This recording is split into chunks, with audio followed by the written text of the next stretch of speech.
and they start researching it and so forth. The emotions created the symptoms. The emotions that you speak, that you think, that you write down, all of those are stored within your body. And if you're going with loss of self or judgment or whatever the emotional core is, it stores in the same place of your body at the same time. So every time you have a judgment, it goes to the same place, to the point where the energy can't move through anymore and illness begins.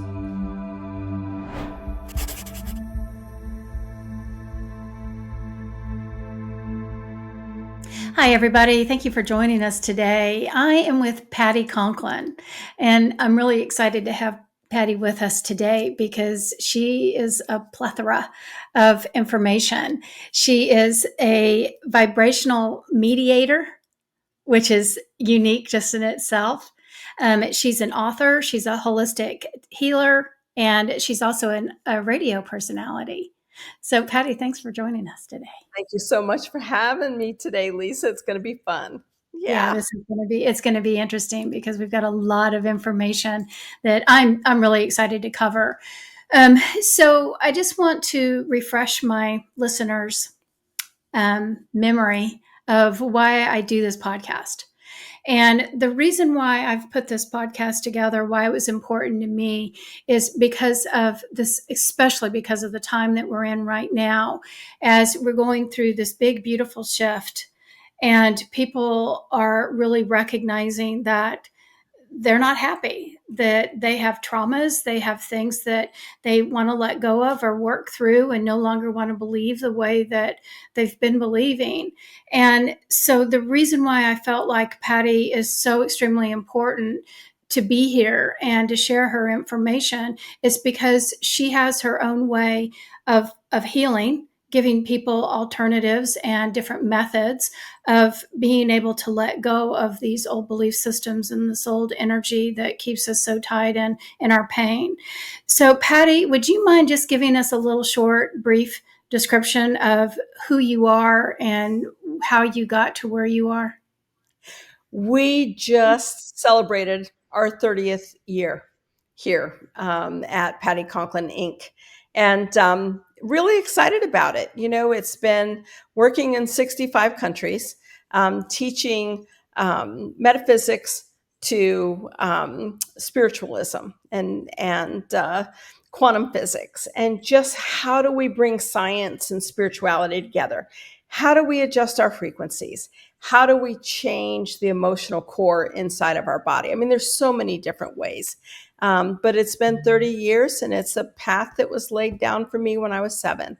And I've just been waiting all these years, and it's been amazing, Lisa, to work with the people around the world and just meet them and see who they are as individuals, whether we're working with vibration, whether we're working with, we say vibrational mediator. I really feel like I'm a vibrational manipulator. It just doesn't look good on business cards, but it's really putting in there and changing people's vibrations, whether we're using color or tone, which are the two active frequencies in this universe.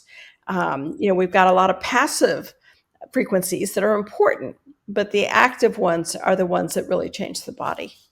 Yeah. So how do you usually describe your work to somebody that's not familiar with it? Oh, that's a hard one. I mean, because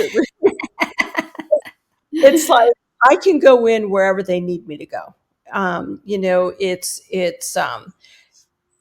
am self-taught. I have never taken training other than my half hour or my weekend hypnosis. I've never trained anyone under anyone. I see when you're looking at the television and you get the cable goes out and you see the particles, that's my world 24/7. That's how I drive. I have no depth perception. I have nothing. I could tell you a color, but I would never be able to tell you the shade of that color. And so my life, because I didn't know I was different. I didn't know that the rest of the world didn't see that way until my late 20s when I got tested. and we found that I had a genius IQ, but my brainwave pattern was almost 250% faster than an average human, which Hmm. allows me to see in particles. So, downside is I don't see the normal things that everybody sees.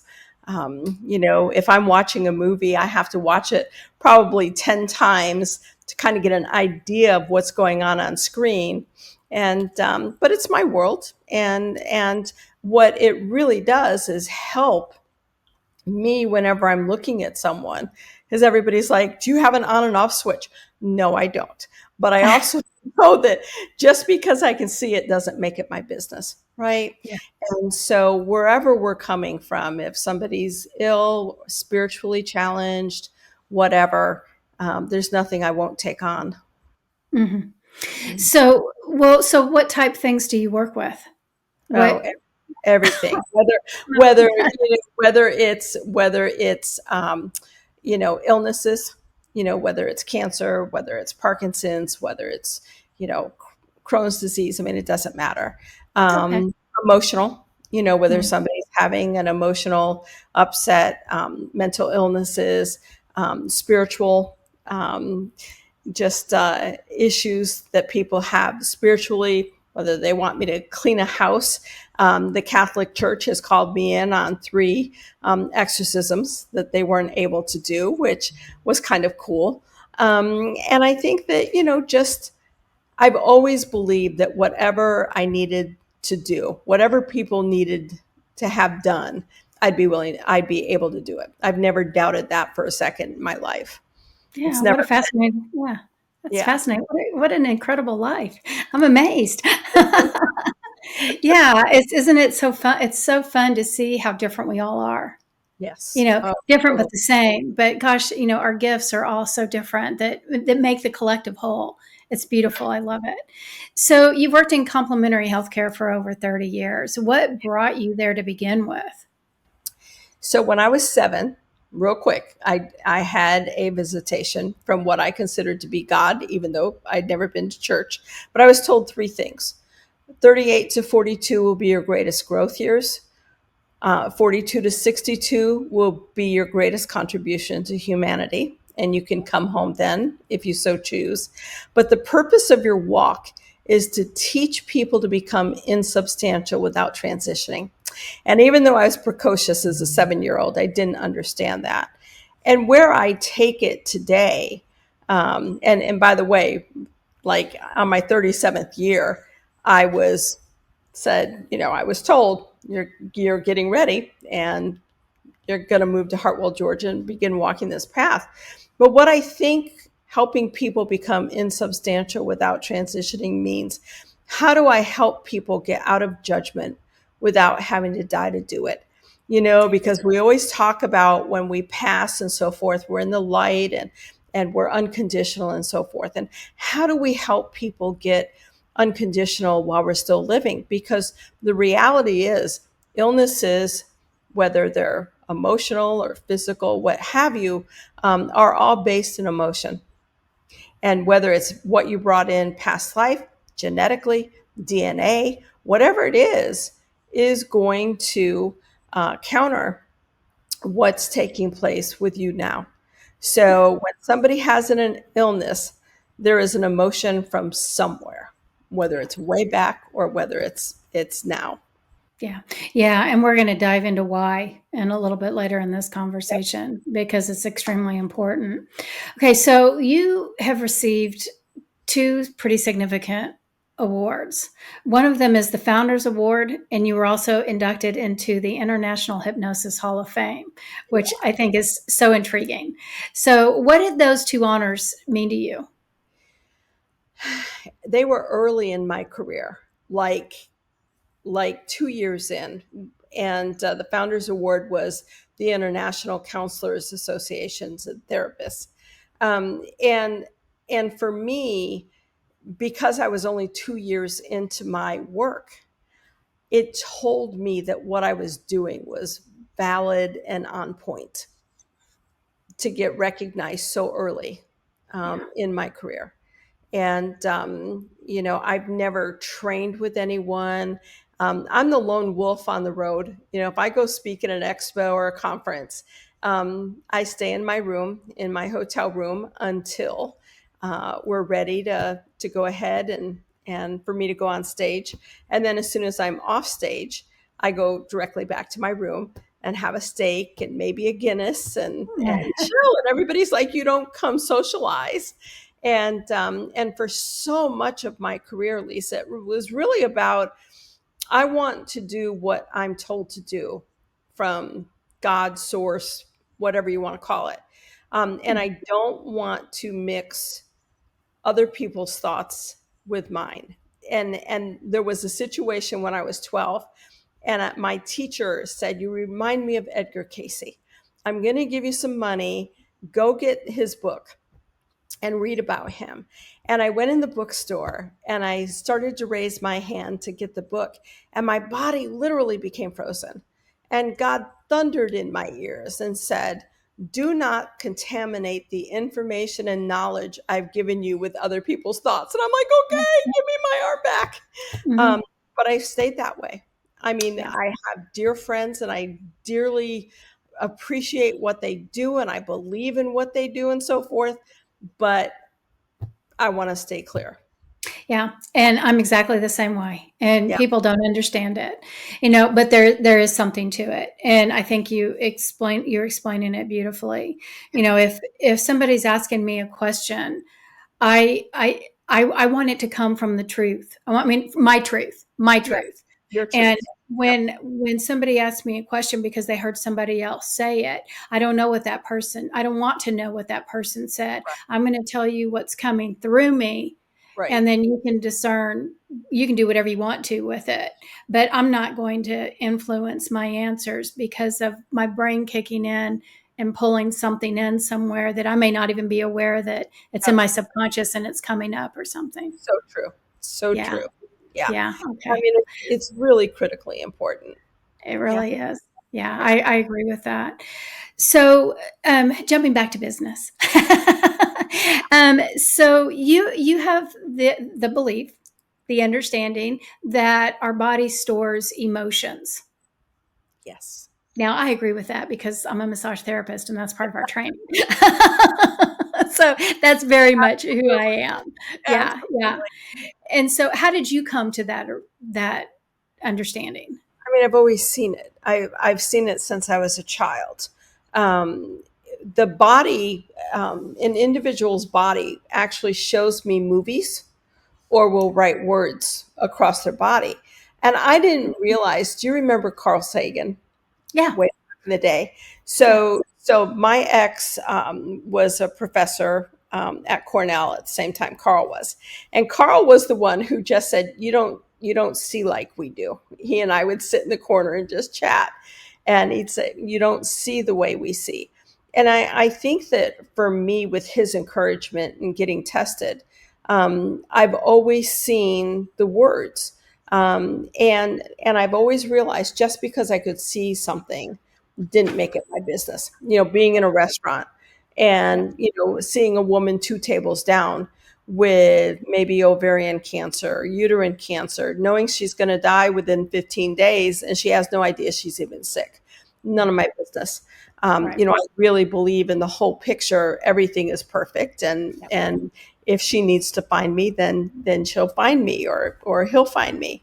So I really think that for me, it's all about respecting the boundaries of people. I can't turn my sight off, but that Mhm. doesn't mean that I need to pay attention to what's going on with them either. If they're Mhm. just out in public, if they're not my client, Yeah. Yeah. then it's wide open. Yeah. Yeah. So, can you explain the connection between perception, emotion, and physical symptoms in simple terms? Oh my goodness. The perception when I'm looking at someone, or when someone is, we were looking at it from my point of view or a patient's point of view. Let's do patience. Okay, so a patient has a perception that they have an illness, and typically because the doctor told them. I call that enabling the labeling, Mhm. because as soon as they get a label, then they get scared, right? And they start researching it and so forth. The emotions created the symptoms, the emotions that you speak, that you think, that you write down, all of those are stored within your body. And if you're going with loss of self or judgment or whatever the emotional core is, it stores in the same place of your body at the same time. So every time you have a judgment, it goes to the same place, to the point where the energy can't move through anymore and illness begins. It's your soul's way of going, hey, you've got emotions in here that I don't need, and I need you to get rid of them. And because we can look at them now through the microscope, then we create a label for them. Yeah. Okay. Can we dig into that just a little bit? Mm-hmm. So, okay. So let's talk about everyday life. Mm-hmm. So, okay. So a doctor gives me a diagnosis. I assume that this is the case. He tells me I have 6 months to live. So, okay, I've already surrendered to the 6 months. So everything already starts fitting or acting or reacting to that belief system. Is that correct? I mean, that's the second half. There is Oh, something, okay. there's, there's That jumps in. a belief or a pattern in your thoughts that creates that disease, right? And then the Uh-huh. doctor will say, well, gee, I think you might have MS, or maybe you have ALS, or, whatever. I'm not sure right now. We're going to run tests. And what happens is the thing that scares us the most will go Google. And that fear then sets in motion the other oncoming symptoms. Oh my gosh, I do have that. Oh my gosh, he was right. And so that part, then the disease begins forming, and not necessarily beforehand. I had a woman with MS, and she was like, she's on her scooter, she was, all this. And she came to my hotel room. I was speaking in Istanbul, and she came to my hotel room, and we talked, and I'm like, you don't have MS. You're scared to heck of MS. But I said, you've got 5 lesions in your brain. And I pointed to where they were. And she's like, that's where they show up on the scans. And I'm like, how many times did you hit your head as a kid?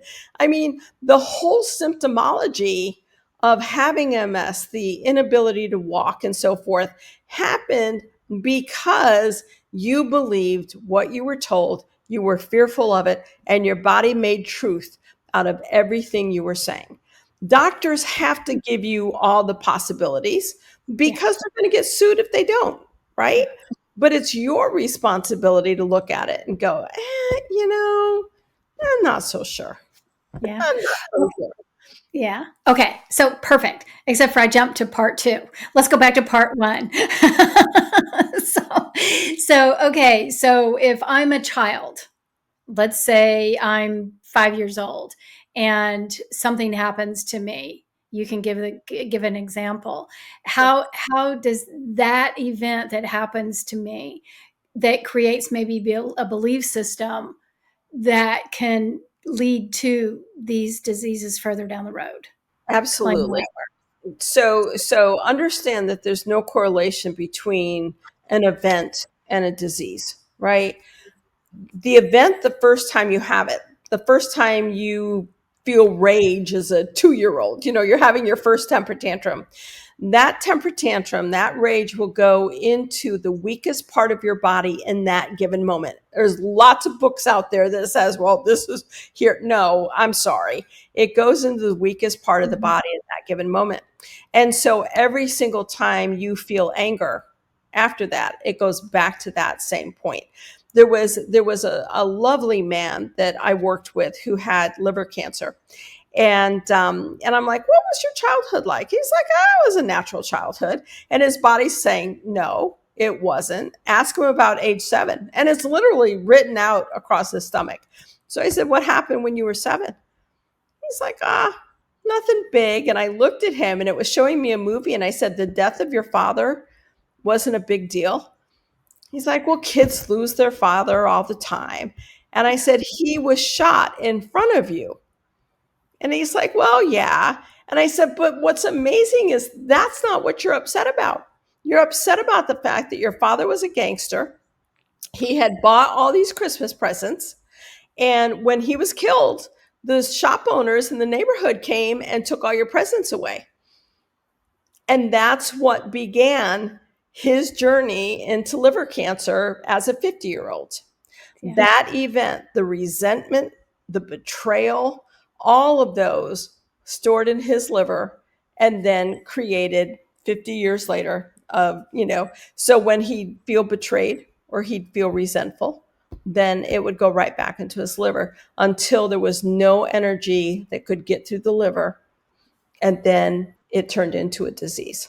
Yeah. And it's interesting because I would explain it exactly the same way. Mm-hmm. That it's like these little emotions, and the emotions when we're children, we always seem to think that, if I get a disease today, or if I get diagnosed today, I think that it just happened. Right. We don't think about going back to our childhood Right. and remembering those events. And then, and you said it beautifully, just in the way that I would explain it as well, is that, when we have these little kid emotions, it may be something that is simple as, I wanted to be picked up and held when I was 2, and Absolutely. mom didn't have time to do it. And so I was traumatized by it. Abandonment started, Yeah. right? Yeah. Yeah. Yeah. And so we as an adult, we look at that as like, yeah, just like the man said, yeah, this happens all the time. Our adult mind can rationalize it. That's right. But that little energy pattern of feeling abandoned, all of a Right. sudden, I always see them like little cysts, Yep. these little dark cysts, and these little dark cysts start getting implanted in the weak spot. And Absolutely. then the weakest part of our body starts accumulating these little cysts. Yep. And then they become weak for the cellular structure in the physical body to start breaking down. Is that how you see it? Yep. And the way to reverse an illness, people will go in if they've got cancer, they'll go in and have chemo and so on, which is, whatever way they want to go is fine with me. But the point of fact is you must go in and remove the emotions that's stored within those cells, or you're going to reoccur. Yeah. And in my belief, that's why people reoccur so much within that 5-year period is Mm-hmm. they did their chemo, they went in remission, they did all the wonderful things that they felt they needed to do, but they did not go and get the emotions out of the cell. And that's the challenge. And you, as a massage therapist, in your beginnings, when you're massaging somebody will start to abreact. They'll start to cry. They'll have those emotions. The thing is, and I wish they'd teach this more in massage school, is if you were playing music in the room, if you just said, focus on where where the tears are coming from, and ask your body, what tone do I need to remove this emotion? Then while you're massaging, that would be enough to bring out the emotion, because most of us don't have enough energy oomph to pull it out. We need color or tone. And Yeah. so, people say, I listen to music all the time, or, I'm a pianist with a major orchestra. Why am I sick? And it's like, because Yeah. you didn't give your body instructions. Yeah. You Yeah. don't give your body instructions. If you just say, heal me, your body goes, well, where do you want me to start? Yeah. Yeah. Wait, it needs direction. Yeah, Yeah. Yeah. exactly. It Yeah. needs direction. Yeah. Yeah. Well, I'm going to go down a little bit of a rabbit hole because this is occurring to me as we're talking. So this really isn't part of my listed questions, but so there's the idea that I think it's Louise Hay, I think that that's who it is.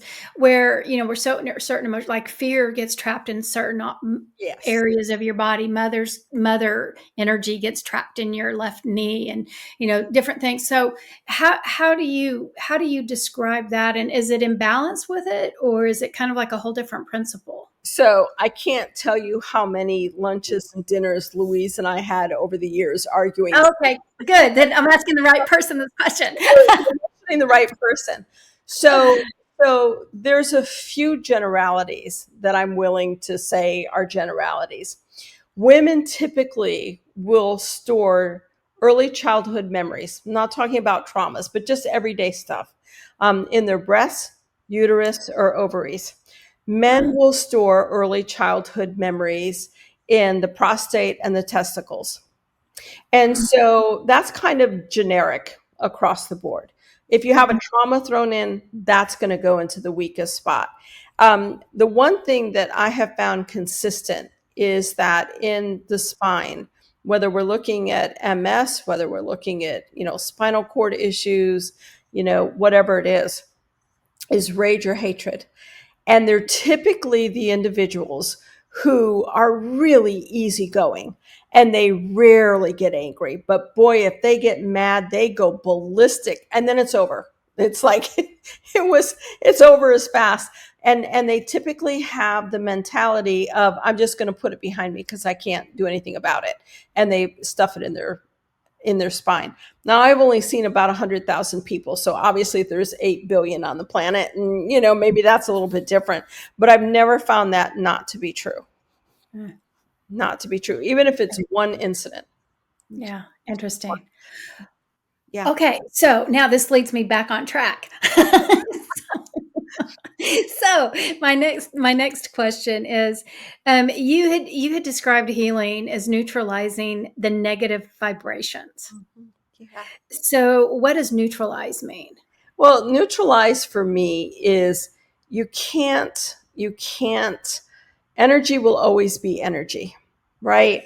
And so you've got to neutralize it. And you can't necessarily make it a positive, you can't make it a negative, you can neutralize it.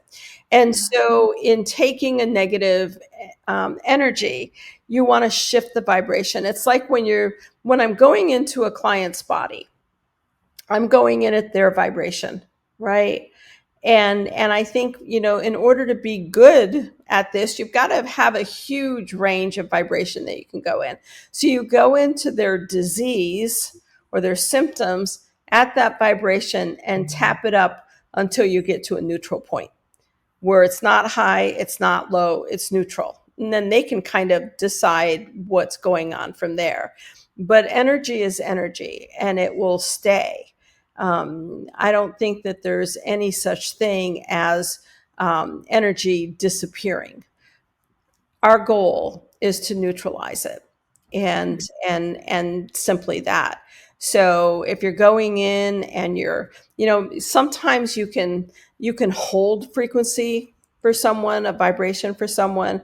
There was a woman I worked with for years who I worked with her for 2 years, but she came to me when she was pregnant and they found a tumor on the bottom of her liver. And by the time she gave birth, the cancer had spread all the way through her abdomen. And so they only gave her a couple of months. I worked on her every single day, an hour every single day, just kind of neutralizing her body to the best of my ability. And she lived until her baby got to about 2, Mm. which is what I about, figured we could make it work. But the soul was packed. There were bags packed next to that rocking chair that I see on everybody's chest.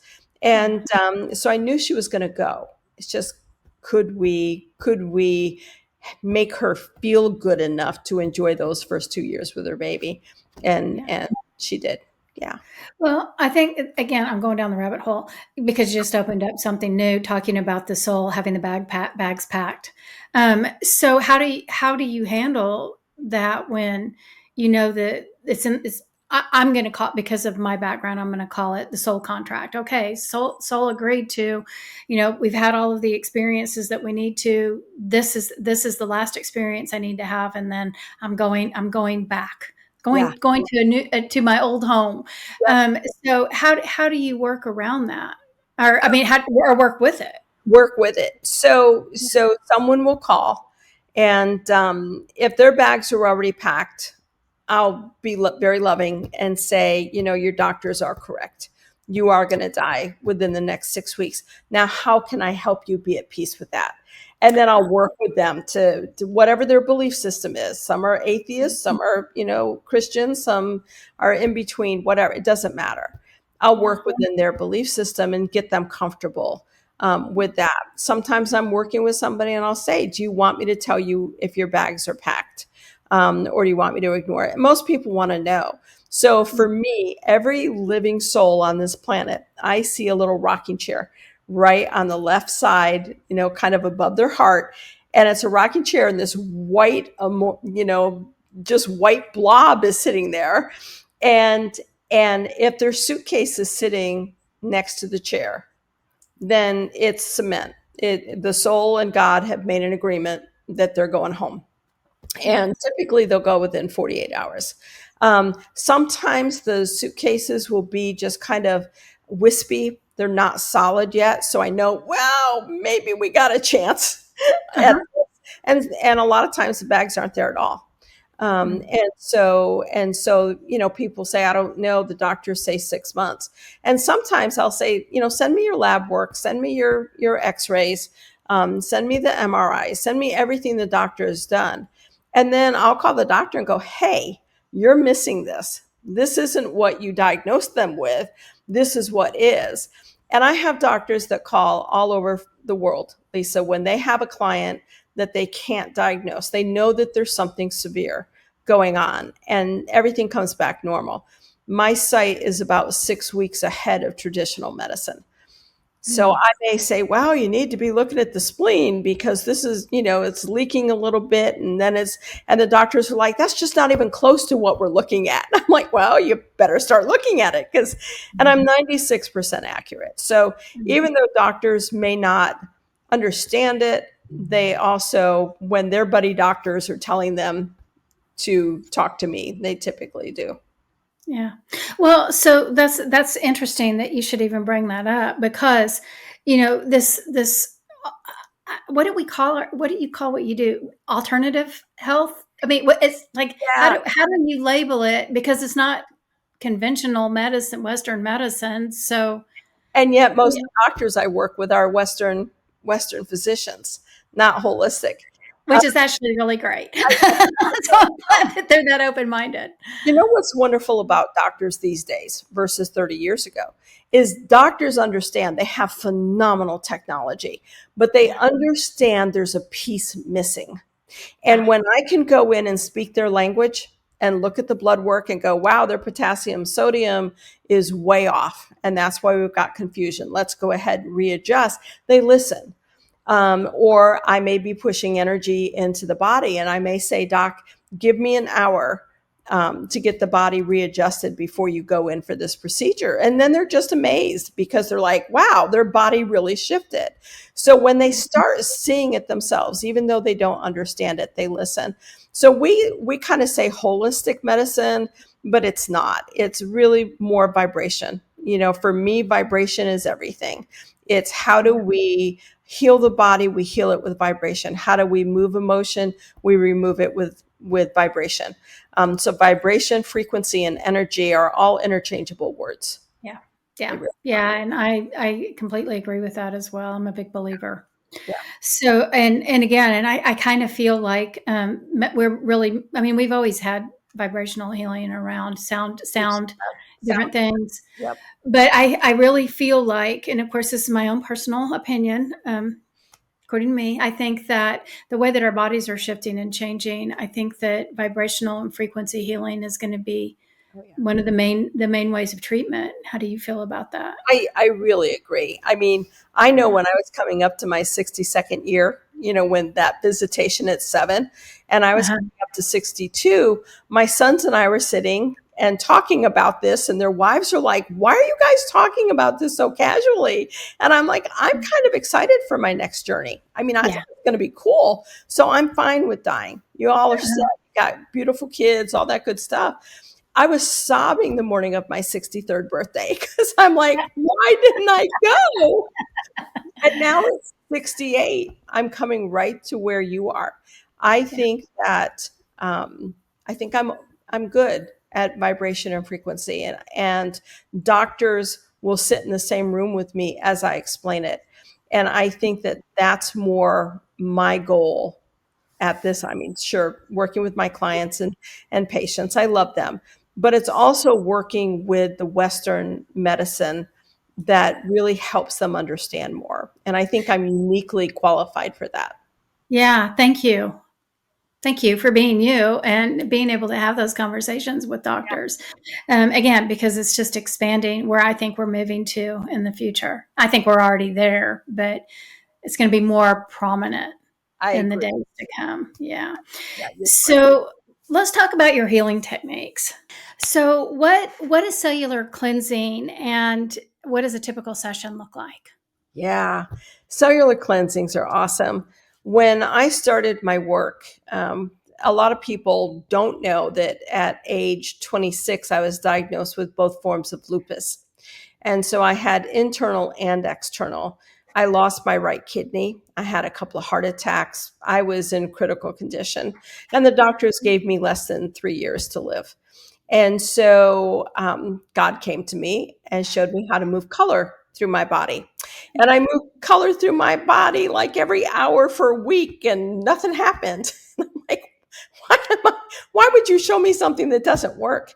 And and I realized I had to put the emotion to it. And I graduated at 16, a year ahead of my class. And I was director of women in literacy. And I oversaw literacy programs in 30 countries throughout Africa, Asia, Latin America. It was a PhD position, and I had a high school diploma. And so I didn't even consider my diploma legit because I graduated early. And I realized it was self worth. And so when I started saying to my body, what color do I need to remove my lack of self worth and increase my self worth by 80%? Within a couple of weeks, I started feeling wonderful. And within a year, I tested negative for lupus. And the doctors said, you're just in a remission. And I'm 68 now, and I've never had another symptom. So that was the core basis of the work. And then I thought to myself, okay, that took me a year. What can I create that will take 50 to 60% of everybody's gunk out in one day? And that's when I created cellular cleansing. And cellular cleansing is, if you were taking it, Lisa, you'd be having a blast. You'd be laying down. You and your guides, whether you saw them or not, would be going down a hallway. All the doors are on the right hand side, and I give you an age, like age 1, the womb, past life, conception, 2, 3, 4, whatever. And you're going to go in and find a dirty room, touch it, clean it, and then you're going to create something amazing. Maybe you want to float on a cloud and look at the earth, or go out to another galaxy, or build a beautiful garden. Whatever you want to do, it's got to feel fabulous and wonderful. What's literally taking place is when you're cleaning that room, all of the cells from that age group, for me, rise above your body. And when you're cleaning, you're taking the emotions out. And when you're making magical, fabulous emotions, that's what goes back in, goes back down in your body, and we go on to the next one. Now, people say, that's not too hard. How can you charge so much money for that? Well, it is hard, because everything that you're pulling out of your body, I'm pulling into my body. Every single thing. So I'm pulling all of those emotions and gunk into my body. And then I go through 48 hours of diarrhea or vomiting as I process you. I don't know why it happens that way. People say, we ask that doesn't happen. It's like, well, it's been going on for 30 years. So I think if I was supposed to process it differently, I'd know. But what's awesome is, by the end of the day, your body is so much clearer. The goal is to get energy flowing again. Mm-hmm. And then we follow up for 6 months, because I want to make sure your body's going in the right direction. So you may write me 2 weeks later and say, wow, I just feel wonderful. And I may be looking at the energy of that email and go, no, you're not.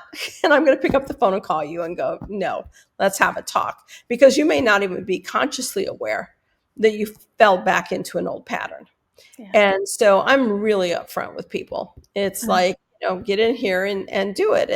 And I have been sent, whether it's guys on death row, whether it's pedophiles, whether it's children, the whole gamut of people's souls and what's happening with them. And cellular is just a great way, a great boost to get the majority, or not the majority, but at least half of it out in one swoop so that we can really start going on stuff. So anybody with a cancer, for example, over stage 2, I recommend we move into cellular. If it's less than that, then we may start with ColorWorks and or ToneWorks and see if we can get through that way. Okay, so is the cellular, is that for like physical ailments, because you also do emotional? Everything. So Every how, yeah, so is it two separate processes, or are Nope. they? No, they're Okay. doing that. You're playing in your mind, and I'm literally manipulating the cells in your body. Okay. And so there's two. You've got your thing. I want you to focus on one thing, and your body and I are doing a completely different thing. So if someone's schizophrenic, we do the same thing. Sometimes there's occasion to do a neurological rebuild, and a neurological rebuild, that really didn't start. That gift didn't come to me until about 8 years ago. And the first one I worked with was an 8-year-old boy who had been attempting ever since he was tiny to kill his parents and his brothers. He had 11-year-old twin brothers. And so a parent had to be alert and awake at all times. So they were shifting I think he started around age 4. And there wasn't medication. The doctors didn't know what to do with him. The psychiatrist didn't know what to do with him. And I saw 23 threads, just like wisps of neurological strands, just unbroken. And so when I realized what was going on, I went in, and what I didn't know, because it was my first time, was once I go into someone's brain to do a rebuild, I can't get back out until it's done. Hmm. And so 21, it was about 20 days. And after the second day, I was still in his brain, kind of alert, but not. And I called my son, and I'm like, I don't know where I am. He's like, Mom, are you in country? Or are you out of country? I'm like, no, I'm at the house, but like, I don't know what room I'm in, and I'm hungry, and I can't make anything. And I said, I'm in this boy's brain, and I can't get out. So he came by, and he made some sandwiches for me and got me tucked in bed and had everything ready, and so on. And when I got out of the boy's brain, what was just amazing. So you've got this child who's constantly trying to get knives, I mean, literally kill his family. And, and the next day was a church day, and they went to church, and he sat next to his mom, and he's like, how long have they been playing music here? And she looked at him, and she said, ever since before you were born. He's like, I've never heard it. And then they were driving home, and he saw the guy mowing the lawn next door, and he's like, how long has he lived here? And she's like, before you were born. He's lived here for like 20 years. And he's like, oh. And that night at dinner, he looked at everybody, and he's like, you know how I've been wanting to kill all of you? And they're like, yeah. And he's like, yeah, I don't think I want to do that anymore. And I mean, it was it. That was it. And so while neurological rebuilds are incredibly rough on me, it's amazing to see the results on the other end. Hmm. Um, so it's got to be a real psychological split for me to go in. And if I don't see strands, I don't look for them. I mean, if they don't automatically pop up. So a cellular, or an intensive cellular, which is 2 days long, and that's really for people who need to get in touch with their subconscious. Because consciously they may think they know what's going on. But boy, if their body's disagreeing, you're always going to have disease. And so a 2 day is a lot of journaling, it's a lot of talking, and still doing the cellular process. Mm-hmm. So it sounds so simple, Lisa, but what I have found in my 30 years is that the more simple it is, the more effective it is. Yeah. And people get a 15-minute homework. Like if they're doing a cellular, they get 15 minutes of homework every single day for the next 6 months. Mm-hmm. and I always say to them, if I'm willing to be sick for you, I need you to commit to 15 minutes for me each day. Yeah. Because I think if I gave them an hour, something like that, they wouldn't do it. Mhm. Because we're all busy, right? We Yeah. all have really busy lives. Yeah. Yeah, Well, so how does the session? Okay. So I mean, we already figured this out. So you can do this in person or you do it online. online. Yeah. Okay. So when you're talking about the initial session that you do with somebody, so how long would an initial session last? We offer free 15-minute consultations. Okay. And so people can come on, say, I've got a foot that's just been swelling. I'll say, book a half-hour appointment. Well, my whole leg's swelling. Well, book an hour appointment. If we're starting to get into more severe diseases, then I may suggest a cellular so we can get that out of the way. And then again, we talk every month. So we continue that follow up for them. But I think it's always best that people take that 15-minute consultation. There was a woman who, at the hypnosis conferences, when I used to give lectures there, she was always on a scooter. And she came up to me after about 6 years of knowing each other, and she said, everybody here keeps trying to heal me. And you never have said a word. And I said, well, I figured if you wanted healing, you'd come to me. And so she had been diagnosed with muscular dystrophy at the age of 6. And she was already in a chair. She was in her mid 30s, late 30s, and she was wheelchair scooter bound. She came to Atlanta. We did age 1, womb, conception, past life, age 2, and her body said, stop for today. I came the next morning and she was standing at her door at the hotel. And she walked down the hallway, walked back. That we finished that day. The next day, she pushed her scooter through Atlanta airport, flew back to Virginia, took all of talked to her husband, took all of her wheelchair stuff, and became a semi-professional ballroom dancer, which was her dream. Mm. Because she had tremendous judgment, but because she had been diagnosed at 6 and everybody expected her to follow this path of decline, she did. Mm-hmm. Mm-hmm.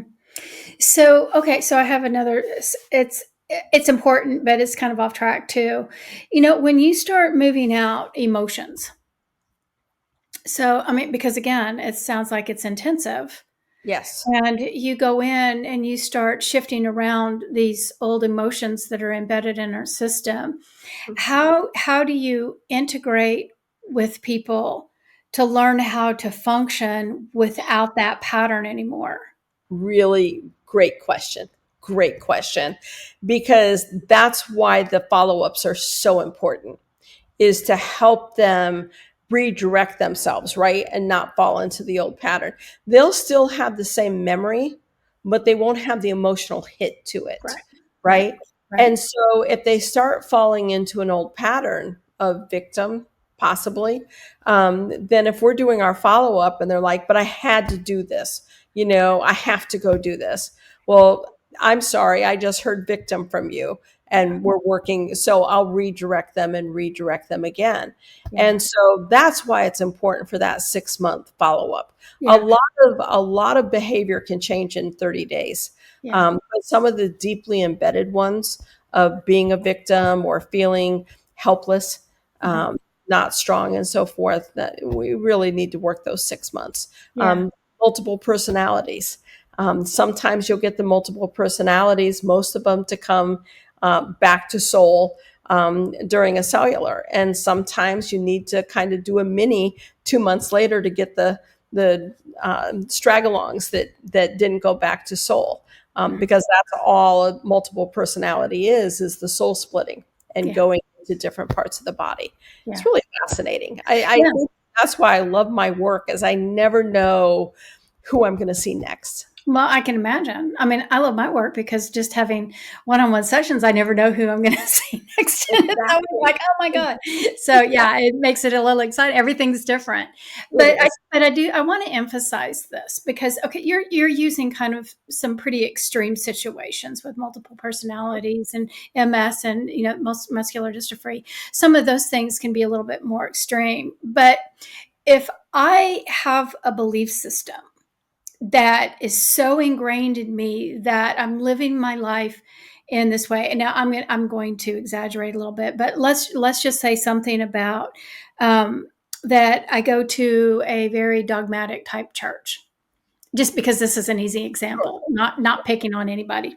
Right, right, right. You got you listeners, I got but it. I mean, so you're very structured in your rules, and that you were taught that if you did something, if you took a drink of something, that you would get cancer, or that you have to dress a certain way, you have to look a certain way. Women have to you got to cover your heads, you have to wear a dress, and you're so ingrained in these belief systems.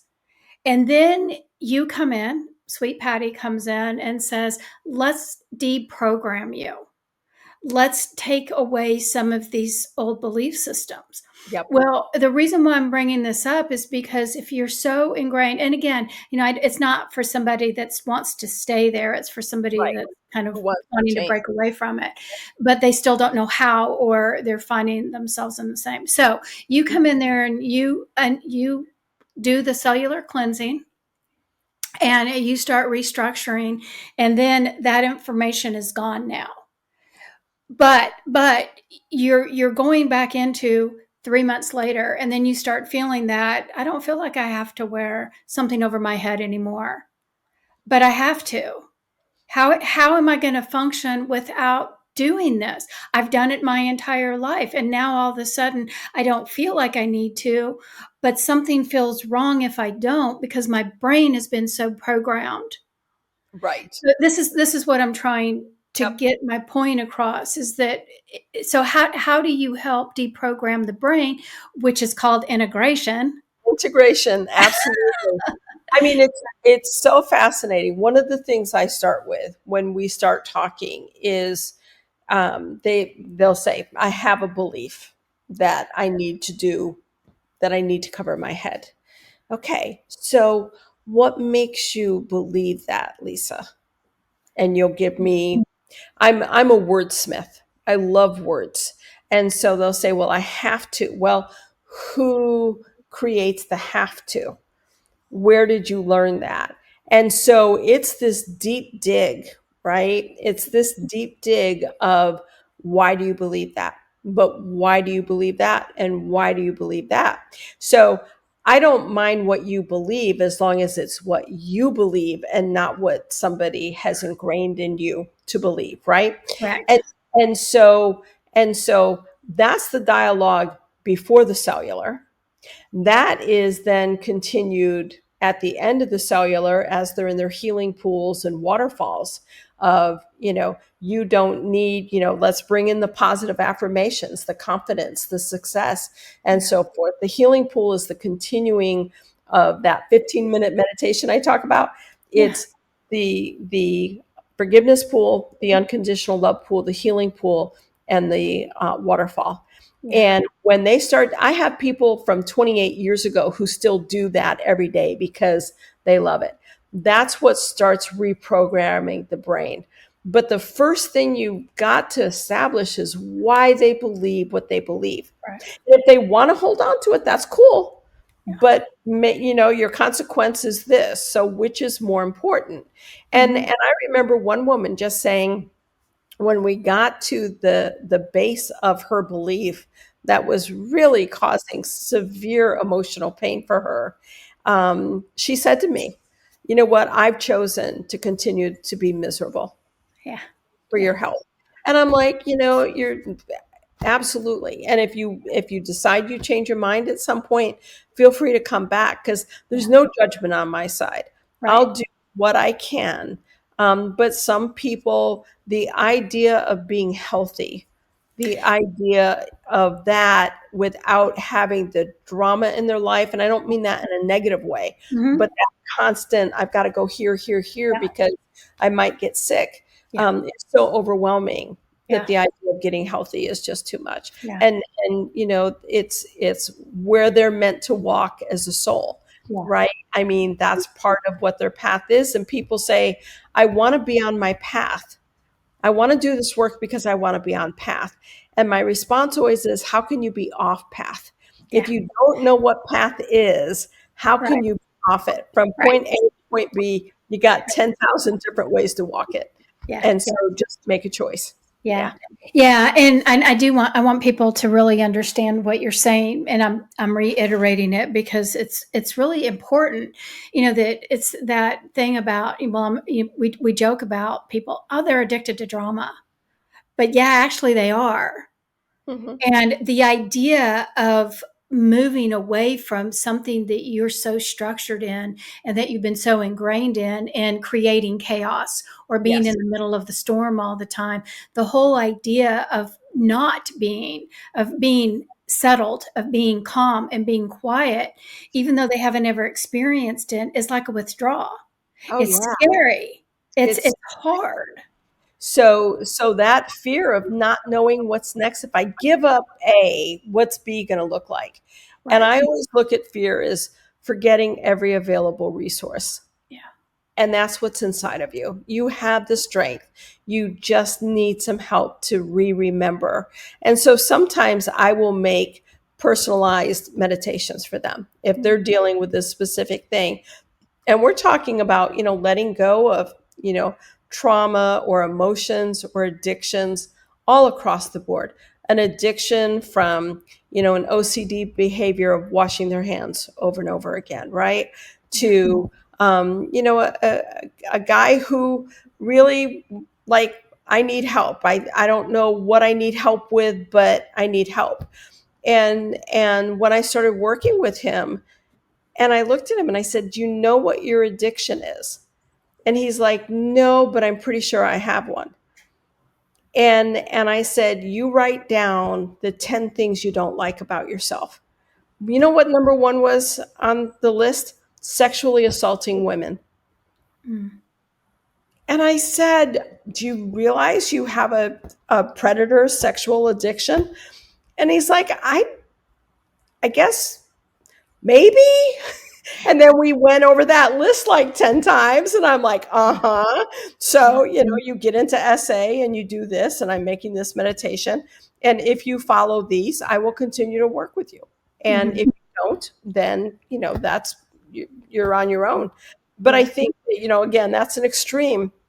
But there's every level where people realize they want something different, and the fear. And I think that I've been blessed in that people say, you kick me right in the butt. It's like you're really getting on me.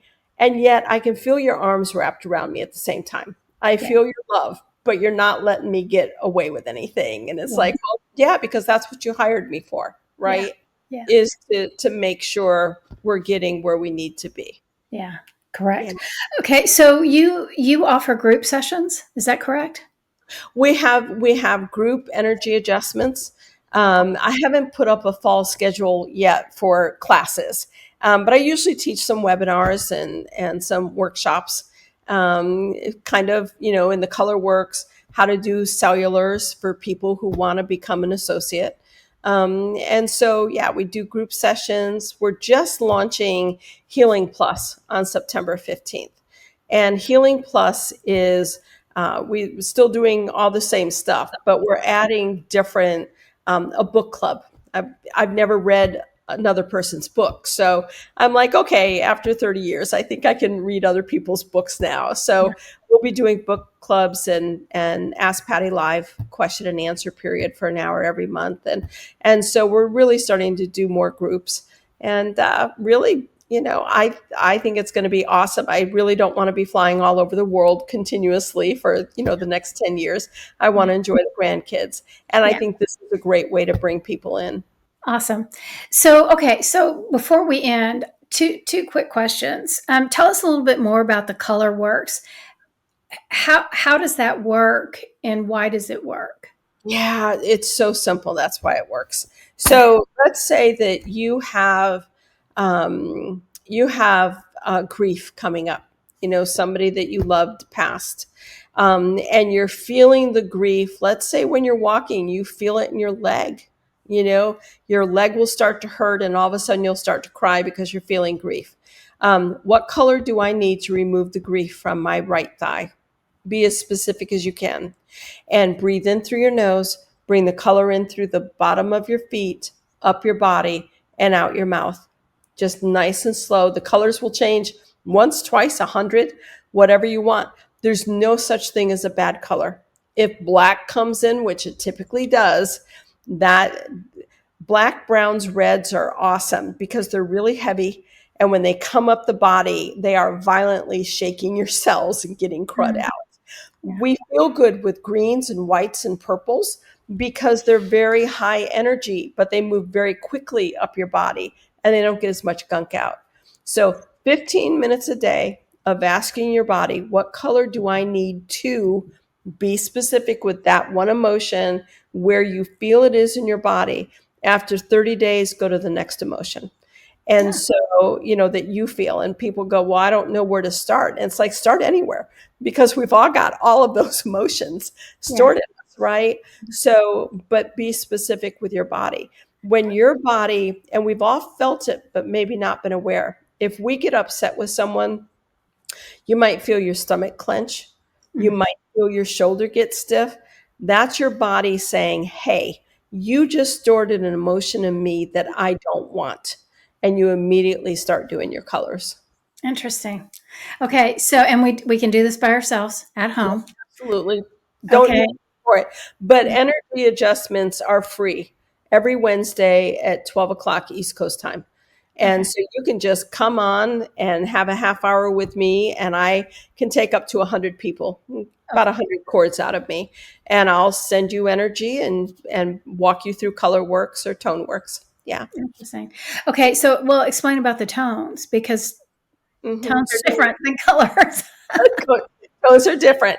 So you say the same question, but you say what tone, and you listen to music. Okay. And I don't want like people like to listen to tuning bowls and so forth, and they're great. But orchestra music, something that's got a wide range of instruments, because Okay. your body may be pulling 100 notes at one moment. Uh, To accomplish what you've asked it to do. We okay. have a MP3 called ToneWorks. I can't stand it personally. I hate it, but it's our highest selling MP3 around the world. People love it, and so they can listen to that or orchestra music, something without vocals. Okay. Um, and so the question then becomes, what tone do I need to remove the grief from my right thigh? And then you Okay. listen to music. You want to listen to music about 30 minutes, colors 10, 15 minutes, Okay. but tone takes a little bit longer. Okay, so when you do that, when you're listening to your MP3 that you were talking about, if you just ask the question and then the question's embedded in the body and then it just pulls out the tones from the whole Exactly. thing. Exactly. Gotcha. You don't need to ask it again. You just Okay. ask it once when it starts, and listen to it. What's cool about tone, sit quietly with it for 30 minutes. Like I like to imagine it coming in through the front of my body, going out through the back. If you're dealing with a breast cancer, then see a funnel, like a little tornado going right into the area out through the back.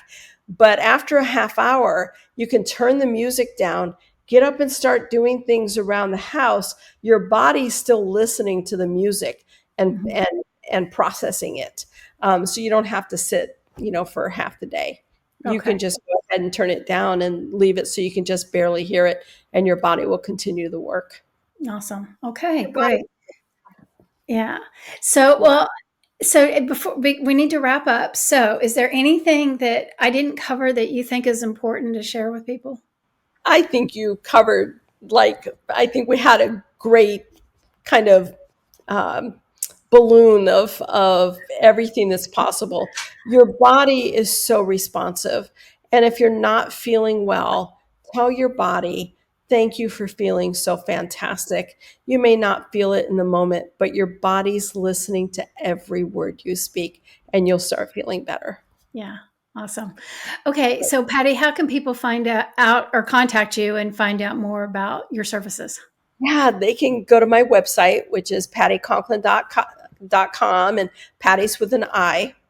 And so that's PattiConklin. There's a ton of YouTube videos up. Yeah, there's writings. There's my book, God Within, The Day God's Train Stop, is out there. And yeah, just do a little Google search or come to the website. There's pop-up forms. If you want to sign up for a 15-minute consultation, you can do that right from the website. Awesome. Okay. So, you guys, thank you for joining us. And to find Patti's website, we're going to list it in the video description that's below. So just scroll down to the end of the video description and we'll have her website there. And thank you guys for joining us. Patti, thank you for being here. And I'll see all of you guys next time.